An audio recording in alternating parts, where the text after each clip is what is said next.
Good evening. Besides the disastrous results of the American elections, that so many losses of good people and so many negatives that we could have accomplished so much, but the Ribono Shel Olam set the tone and the pace, and they are what they are. This coming Shabbos is Parshas Toldos, and the beginning of the Sedra, the opening pasuk says, "V'ela Toldos Yitzchak ben Avraham, Avraham holid es Yitzchak." Of course, Rashi and all the Meforshim jump at the opening pasuk because the pasuk says, "V'ela Toldos Yitzchak ben Avraham," that Yitzchak was the son of Avraham. So why does the pasuk then go further and say, "Avraham holid es Yitzchak"? It just said that Yitzchak ben Avraham. So why does it have to say that? So the Meforshim say basically, and Rashi brings it, the Medrash says that we were worried about the cynics and those who are overflowing with sarcasm, that when Sarah Imenu became pregnant and was expecting a child, that there was a statement from these cynics that since Sarah was in the house, even though a short time, but she was by Avimelech, it could be he's the father of the baby. So the Torah goes out of its way to underscore and to say very clearly that Avram holid as Yitzchak, that don't think that this baby came from anywhere else, only from Avram, and that's why it's repeated to underscore and to stress that this was a halada with kedusha, and it was pure from Avram Avinu. So the Mefarshim go on to ask, do we really care so much what people say? I mean, over here the Torah goes out of its way, and the reason explained is because for those cynics that would say something else, we went out of our way to tell you Avraham holid es Yitzchak. Who cares what they think? I mean, do we live our lives? We know we have a Torah and we do X, we do Y, we do Z. If someone likes it or doesn't like it or thinks it's silly or believes or doesn't believe, and the answer that is offered is that absolutely the cynics control the rumor mill, and they have the sword in their hand. That until Mashiach will come,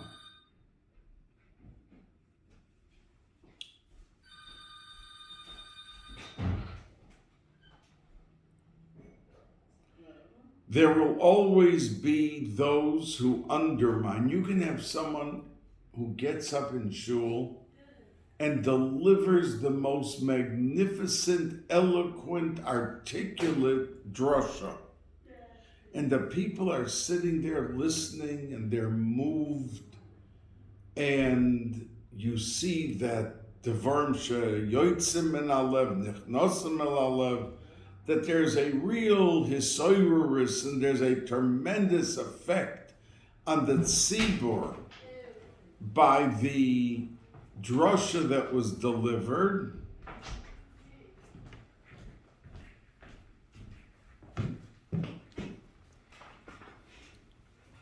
And then somebody at the end of the story gets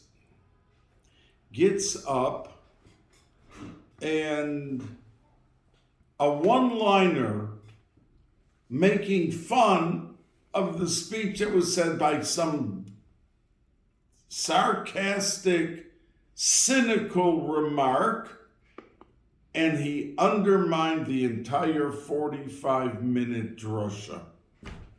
And everyone broke out into laughter, and the seriousness and the effect of that speech that would have been magnificent suddenly went down the pipeline, it disappeared.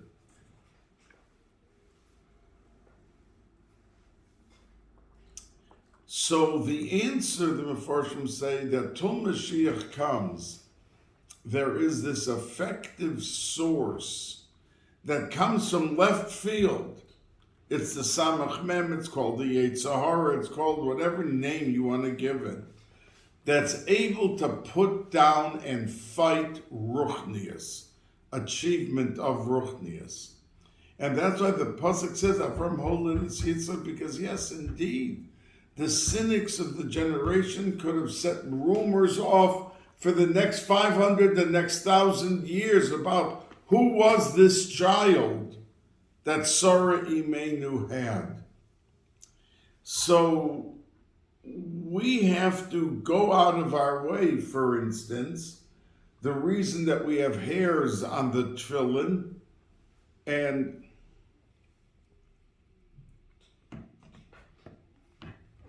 the reason that we have Mayim Achroinim, according to the Arizal, is to throw a bone to the Samach Mem that he shouldn't try to make an upheaval of all of the Ruchnius and everything that we have done in a Suda or in our learning, or by putting on tefillin that we exude such Kedusha into this world that we throw them a bone, we put a few hairs on the tefillin shorosh just for that purpose, to satiate, satisfy, calm down the Samach Mem, not to come after us.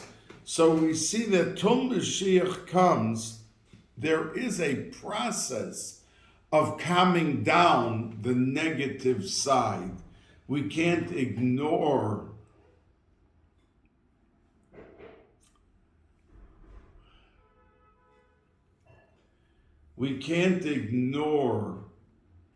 our surroundings and what the realities of being amongst Goyim are, and we therefore address it like that. Now, I want to clarify for just a minute or two, because I am not sure where I made this statement, but I did get a call from someone who wanted clarification.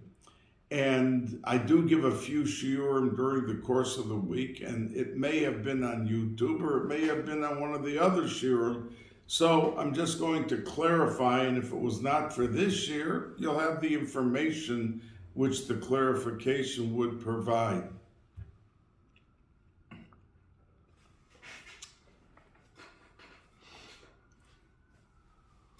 I had said that Sarah Imenu was really the only Neviah of the four matriarchs, and that Rivka and Rachel and Leah, there are three levels. There's Nevuah, which is prophecy, but then you have a lower level called Baskol, and then you have a lower level called Ruach HaKodesh.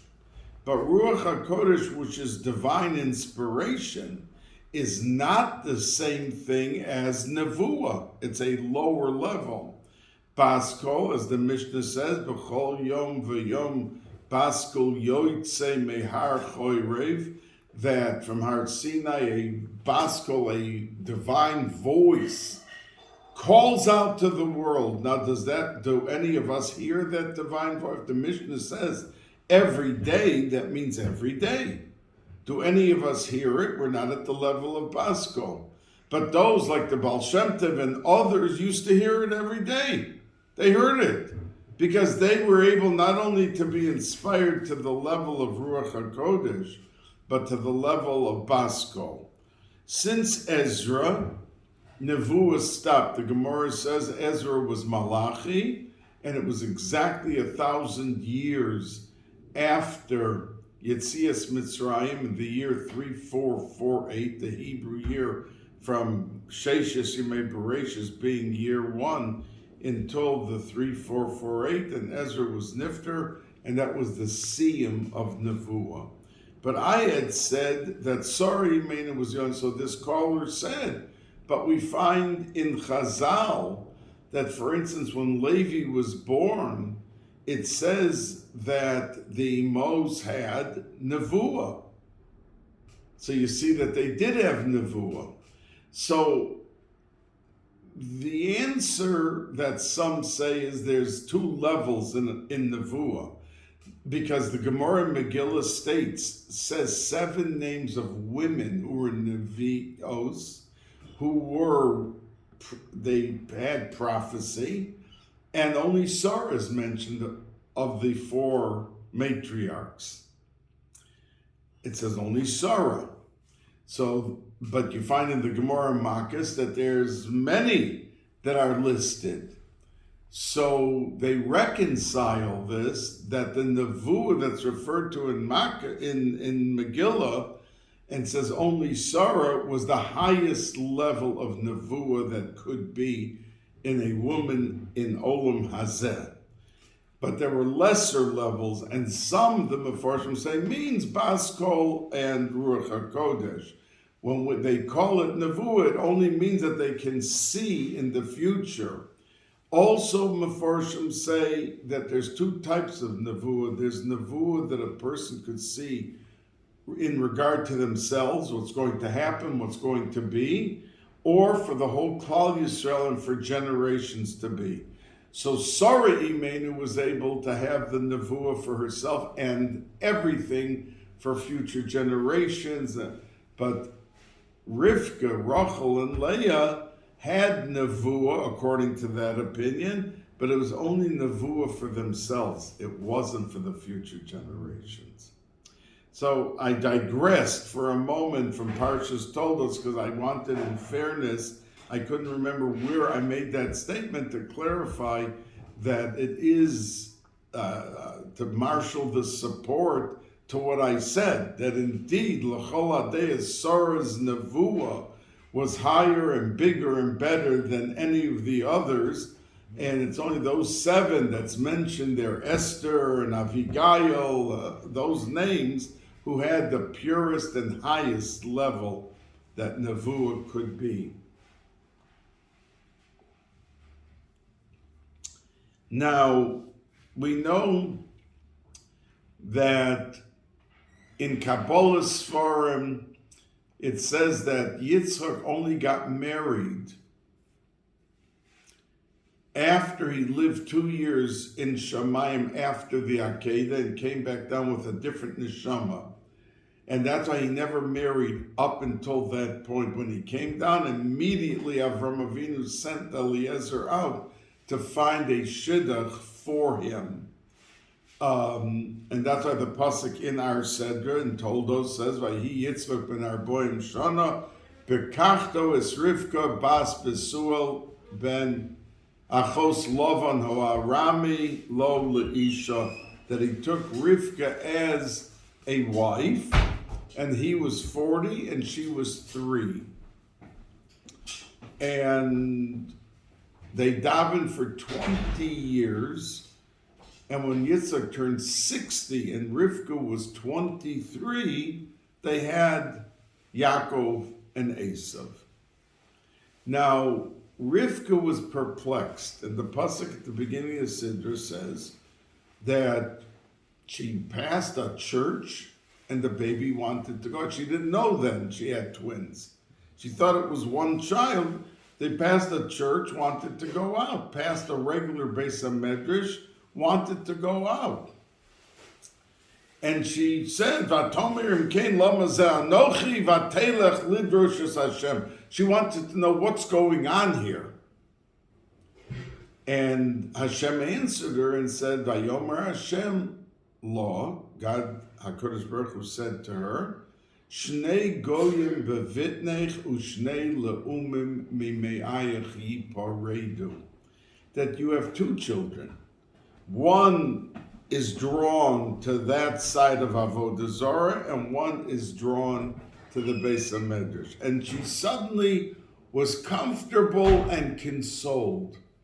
So the Meforshim asked, when she thought it was one child going out to both the church and to the shul, she was very troubled. But when she was told that it's two separate children, but why was she consoled? What, to hear that she'll have twins and one of them's going to go out to the Reformed Church or to the church, the Avodah Zarah? So the Chazal answer and explained that when Hashem told Rivka that it's two separate children, because she felt that if a person states their position, whether it's good or it's bad, but they clearly delineate who they are, what they are. So if they're on the bad side, you can work with them, but not the person that dances on two sides of the fence. So when she thought it was only one baby, for some reason he wants to dance with this side of the world, and then the next day act like the frommest kid. The whole night he was busy in some club doing who knows what. Then in the morning shows up at Shachris and tells the person next to him that you've got your strap of the tefillin is turned around and you can't have which you can't have. But there was two sides to the person. So that type of person, it is very hard to transform and transition them to the right path, because they have etched into their essence a two-faced approach. And that's what troubled Rivka. But when she heard that it's two separate, you've got one that wants to go out to the church. She had no problem. She said, we're going to work with him. We're going to deal with him. It's my child. And we're going to try to solve the problem. And that's why she was consoled when she heard Shnei Goyim bevitnech, that it's two separate things. Now, excuse me.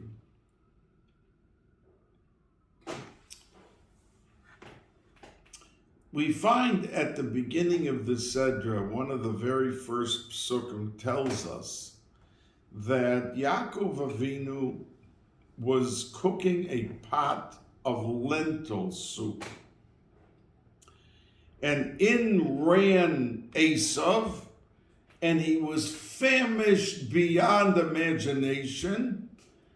And he even said, the pasuk says, he said, Hinei anochi holech lomos, I'm going to drop dead now if I don't have something to eat.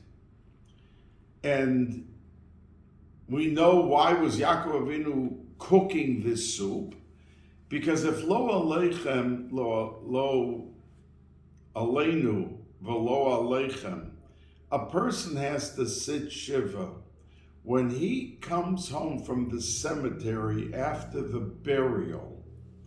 He has to eat from a suda, from a tuna fish sandwich, anything that's not his.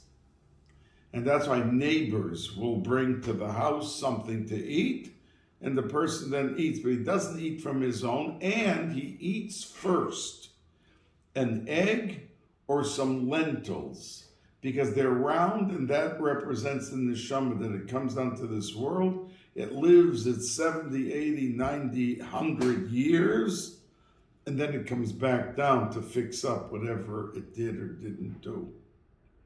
So it's like a galgul hachoizer, like a wheel. And since an egg is round and lentils are round, that's what we give them to eat. So Avram Avinu had, that day was Vayigdalu Hanaorim, that the boys became big, and the Meforshim say Vayigdalu became big. What does it mean, big?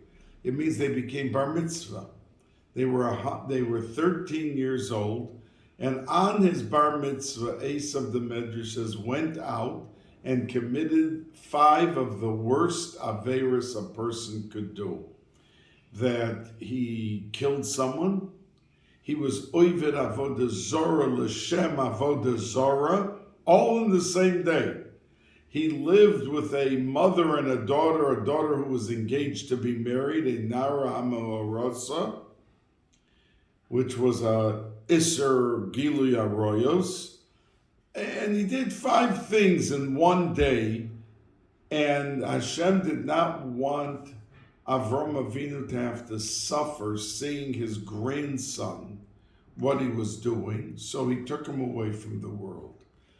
He died, and he was nifter, and they buried him that day that our Parsha is beginning. And that's why, in other words, Avram Avinu was supposed to live 180 years, he only lived 175. And Hashem had Rachmanis on him, and took away 5 years of life, but so they shouldn't have to see and have the Agmas Nefesh of what Esav was doing.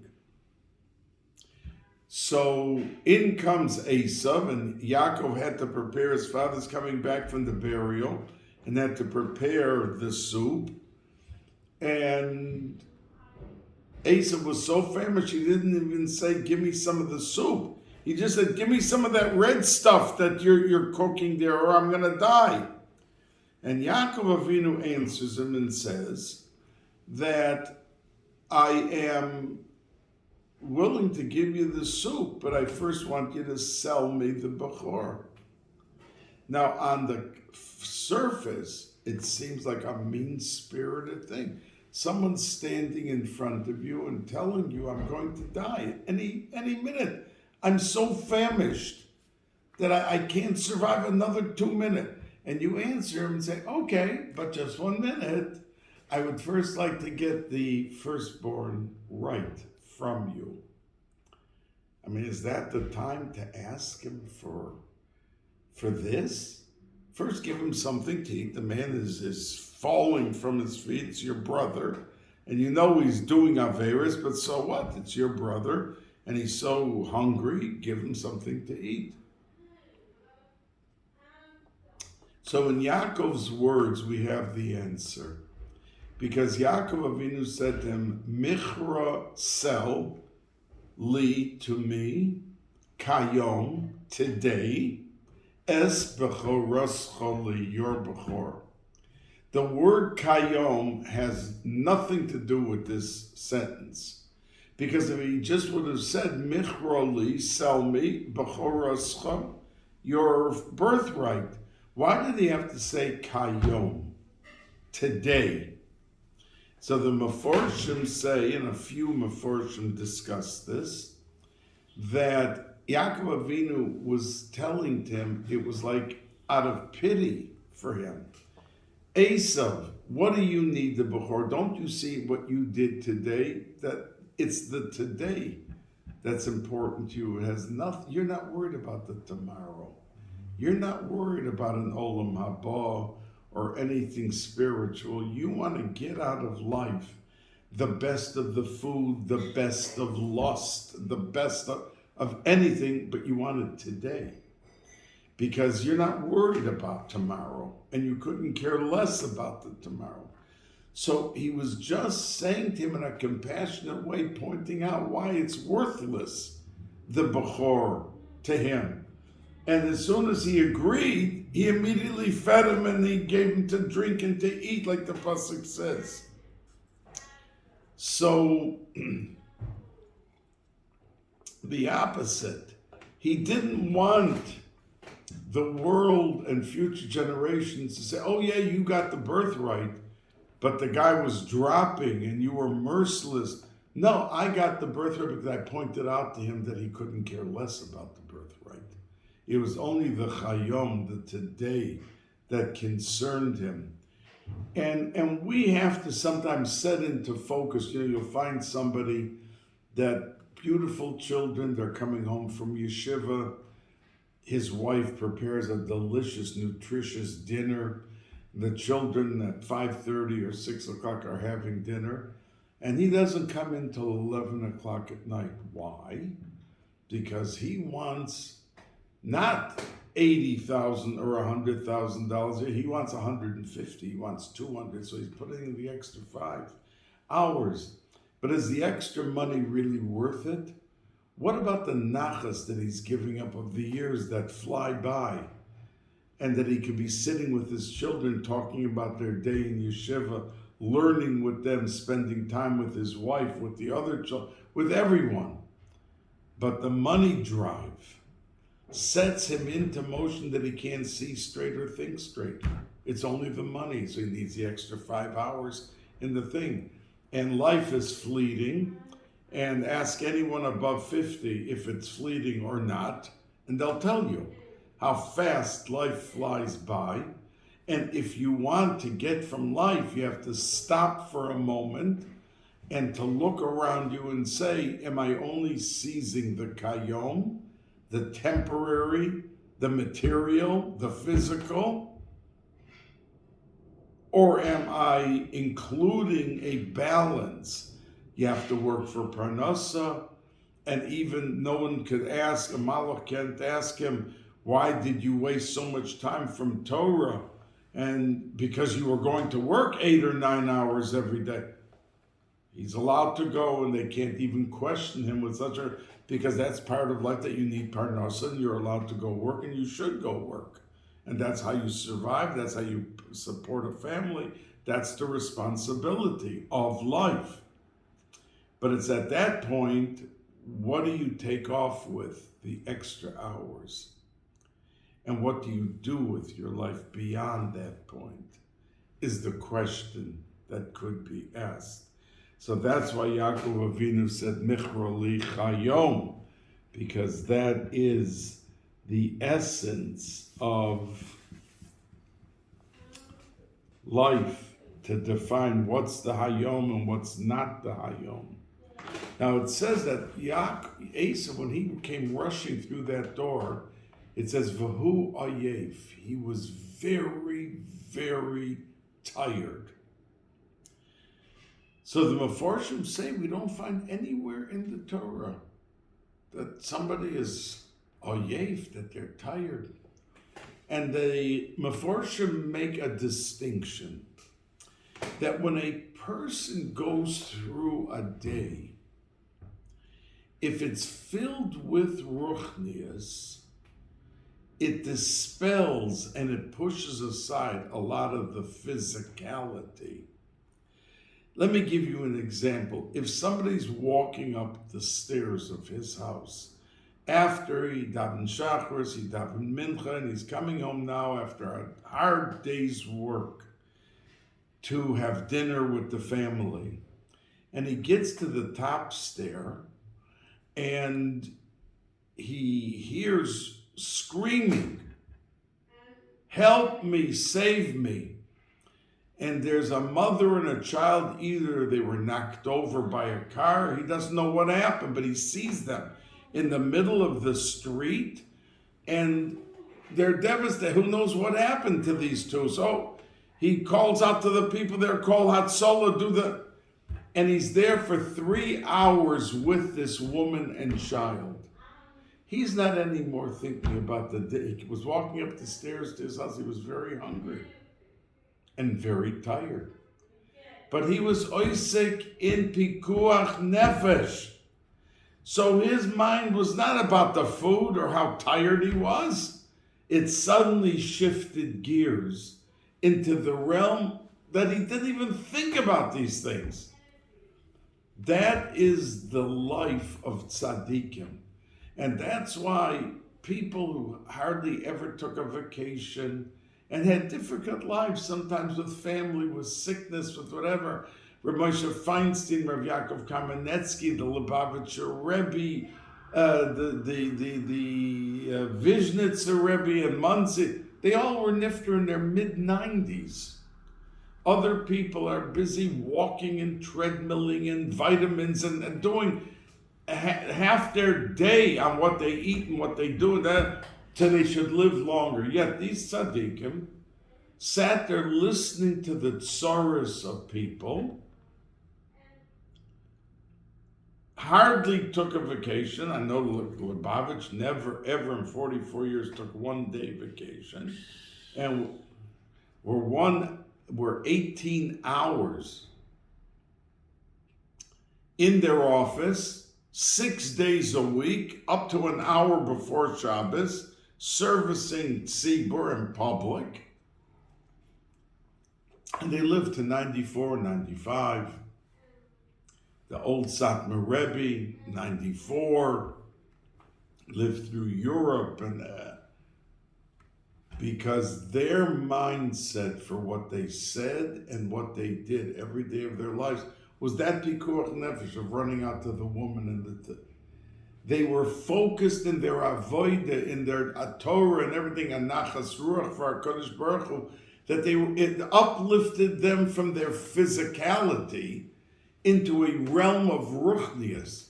And I heard it from many people that went in to the old Satmar Rebbe, Zecher Tzadik V'Kadosh Levracha, to the Lubavitcher, to all of them, and said when they walked into the room for a yechidus, for a private session, audience, with whichever Rebbe it was, they felt like they were swept off, like there was like, if a tornado would have been outside and the window was open, you'd feel the gushing wind, and that's how they felt the ruchnius.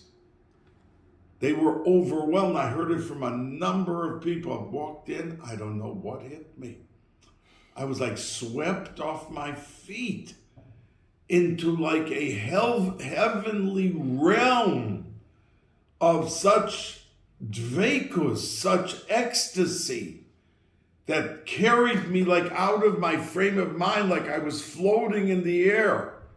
Because these tzaddikim were enveloped in an atmosphere that was so rare and remarkable in their distinction that even the regular person who came in felt something different, felt something else,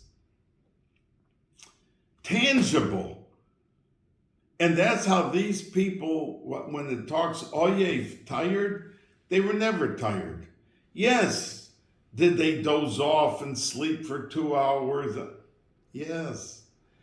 But their whole life, and no matter how rigorous it was, they didn't go into the physical level of the realm of tiredness, which is pure gashmias. Now, we are human beings. We're allowed to be tired.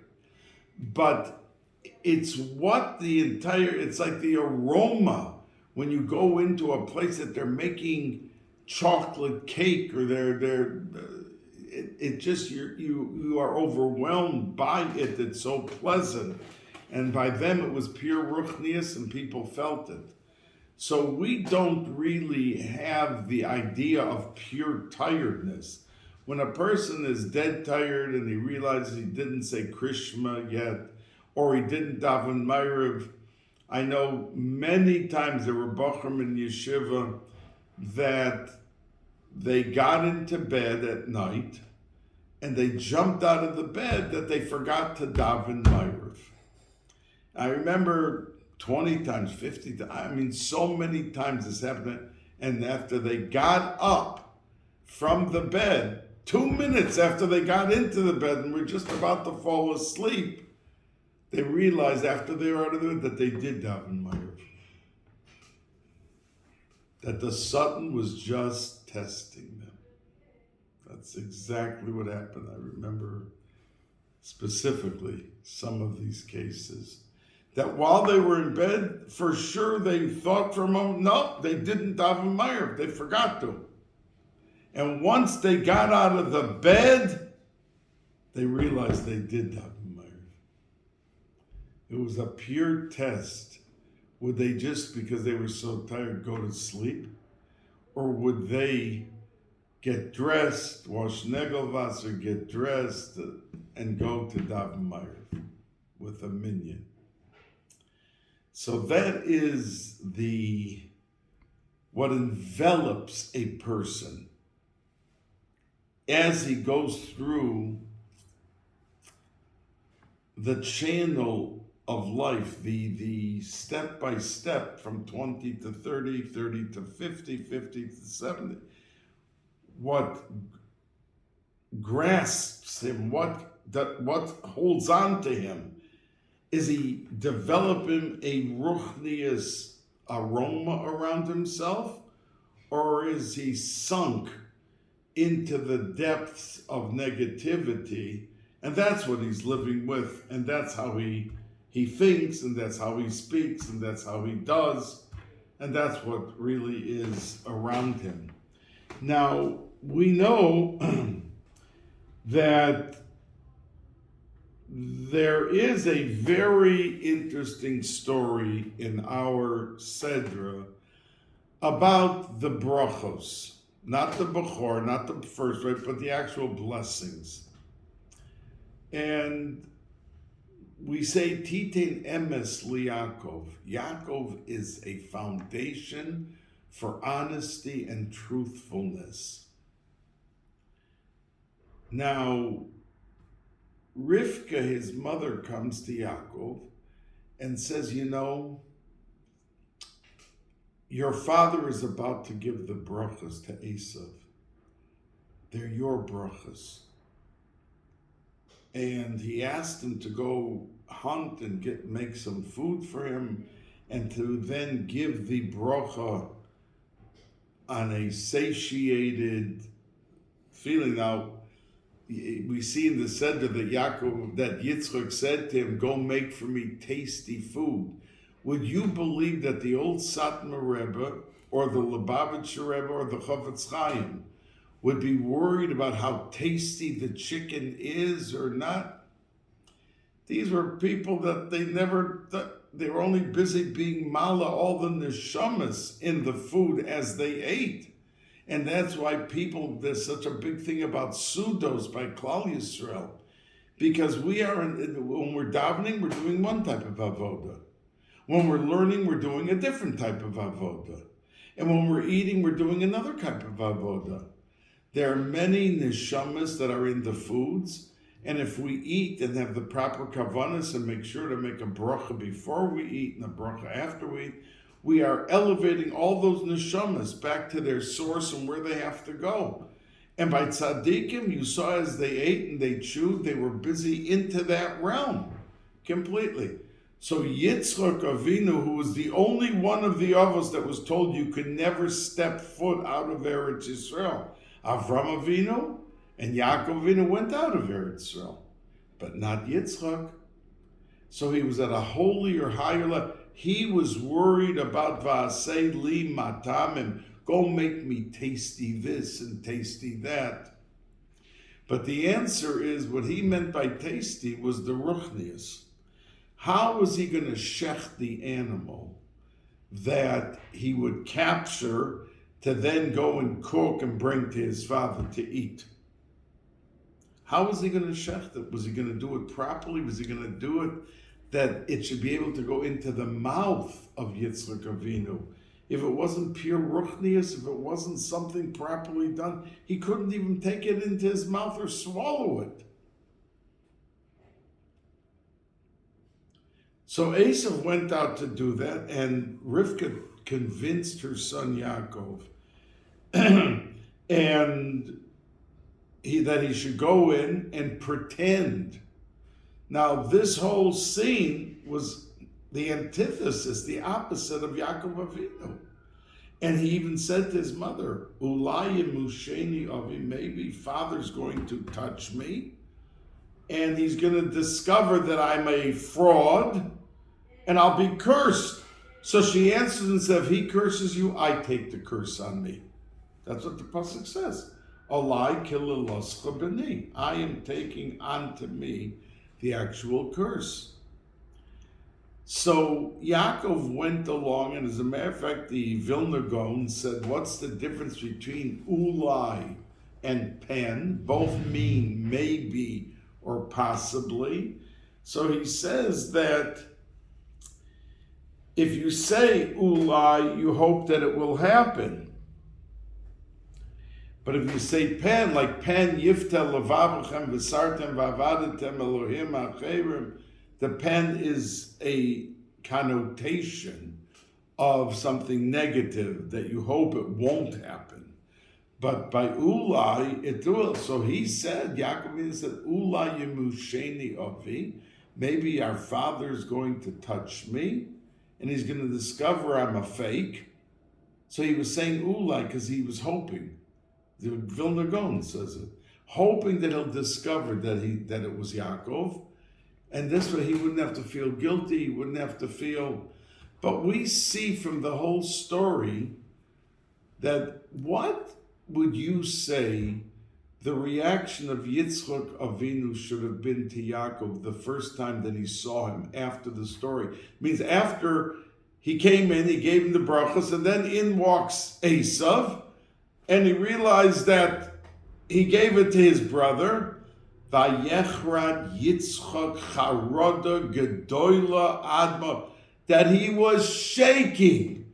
And Rashi says he saw Gehenna open under him, that he gave the brachas to the wrong person. So what should Yitzchak have said the first time that he saw Yaakov after all this? He should have said, what did you do over here? What? You came in, I asked you if you're Esav, and what did you do? But it doesn't say that. The first time that he came back into his father's presence, Vayevarechoso, Yitzchak Avinu gave him a bracha. He didn't say one word to him about the fact that he tricked and he did all of this, because he realized at that point that it was min hashamayim, it had to be that way, that Yaakov was supposed to get the brachas. And that's what Rivka, through her Ruach HaKodesh, saw and understood, and that's why she guided them as such. And we even see that she asked Yaakov to go out and catch Shnei Gedoye Izim, 2 goats. The Chazal say that the schus that Klal Yisrael, because one goat was for Yaakov himself, and the other one was for Esav. So, because of that, the Chazal say we were zoicha to the Shnei Seirim Izim on Yom Kippur. That one was Echad LaShem and Echad was LaZozel. And it was paved the way by Rivka when she cooked those 2 goats. It's the same family, Seirim and Izim, that she cooked those out, that Klal Yisrael would have Yom Kippur a way out, that they would come with a clean slate. From this story that looks like a mother that's playing around and then doing, look what came out. And the fact that we had a Shalmei Chagiga and Shalmei Simcha by every Yom Tiv is from those Shnei Gedoy Izim of Rivka, that she paved the way that in the Bais HaMikdash, Klal Yisrael could bring those 2 things to give a nachas ruach to our Kodesh Baruch Hu. So there's a lot more always than meets the eye. And sometimes we take a twist in our daily activity and something ends up crazy or wild or disappointing. Don't be so disappointed. It could be that it's for the good and things are going to work out beautifully, and our Kodesh Baruch Hu is still in the driver's seat. So we can't size up and have our moments of glory or our moments of disappointment thinking that we can size it up, but we really don't know what the whole story is because we're not in the driver's seat. So there were some great things, of course, that came from this. And that's how Yom Kippur became effectuated. Of course, it was Moshe Rabbeinu who went upon the Har to get a kapara for the Maisa Ha'egel. Excuse me. But Rivka set into motion that the levers in heaven would work for Moshe Rabbeinu, that the kapara would come. And the kapara came, that Klal Yisrael got terrific things on Yom Kippur. And the Soar LaZazel, the Gemara says that they used to appoint the year before who's going to bring the Soar LaZazel and throw it over. And the person knew that that year he was going to die. Whoever brought the Soar LaZazel died that year. So why would he want to do it? Because, and the Gemara says they held it was a schus. They were happy to get to be chosen. Because a whole Klal Yisrael, in other words, if you were in a position in Russia and they're going to take 10,000 Yidden and burn them at the stake or throw them for 50 years into jails, and the jails, you could imagine what kind of jails they had over there. But if he decided that he would jump off a cliff himself or give his life, all 10,000 go home clean. So many Yidden would do it. They'd give up their life to save 10,000 Yidden. This person brought the Sorah Lazazel. They got the kapara for the whole Klal Yisrael. They went out with a clean slate. They went out to their homes to enjoy a Suda in celebration of what was accomplished by the fact that they brought the Sorah Lazazel. Now, at the beginning of the Seder, it says, Vayehav Yitzchak es Esav, Kitzayid Befiv. That Yitzchak loved Esav, and the word Vayehav means love, but it's a past tense. And the pasuk continues and says, V'Rivka, Oheves es Yaakov, current, present tense. So one is past tense and one is current. So the Mefarshim say a very interesting thing. Many times, like if we look at someone by the Goyim, they look at someone who is today the chairman of physics in Harvard University, and he's a top professor with 2 PhDs. Wow, he's a professor. But if he was a professor 30 years ago, then we sometimes look differently, because by the Goy, it's what you do, not who you are. So if a person had $100 million and he suddenly lost it, so the person, if he had the 100 million, somebody in the crowd would say, you see that guy there? He's got $100 million. But if the guy lost it, and it's 30 years later, and he's a regular, simple person without any money, he wouldn't point him out. But by Yidden, if someone his whole life, he was an Oived Hashem, then never he had a sickness and it paralyzed him. We don't look at the fact that today he cannot host the hundreds of people that he hosted a year in his house or run to the hospitals and feed the people. We look at him with tremendous honorability and with respect and dignity, because we say, you see that man there? For 60 years, he was running in and out of the hospitals feeding the elderly. And that's who he is. Whether today he's capable of doing it or not capable, it's who we are, not what we do. And if you only did it then, by the Goy, it's no big deal, because today you're a nothing. You're not a nobody. You're not the professor. You're not teaching or doing. So we have to accustom ourselves and train ourselves to become appreciative of the value, the human value of what a person really is. And that should be the scale and the point of evaluating a human being. Sometimes a person is 98, a simple Yid, and there's nothing you can point to. But HaKadosh Baruch Hu gave him Arichas Yomin to 98.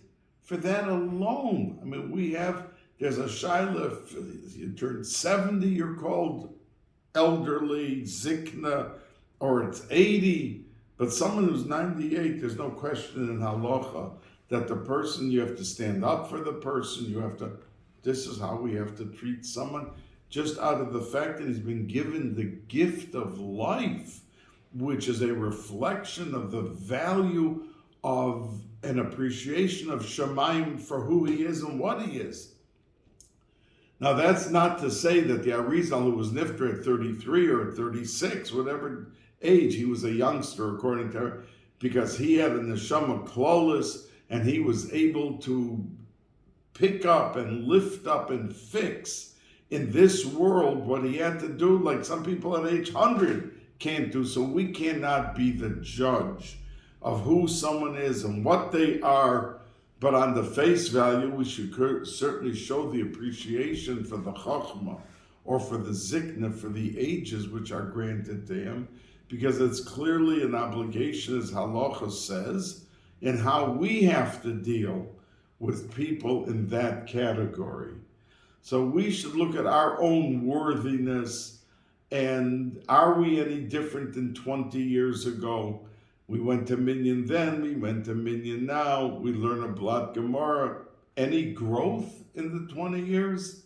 And we, for ourselves, should be our own roadmap, and we should be our own, not judgmental, but evaluator of how we live our lives, how we grow, and how we develop.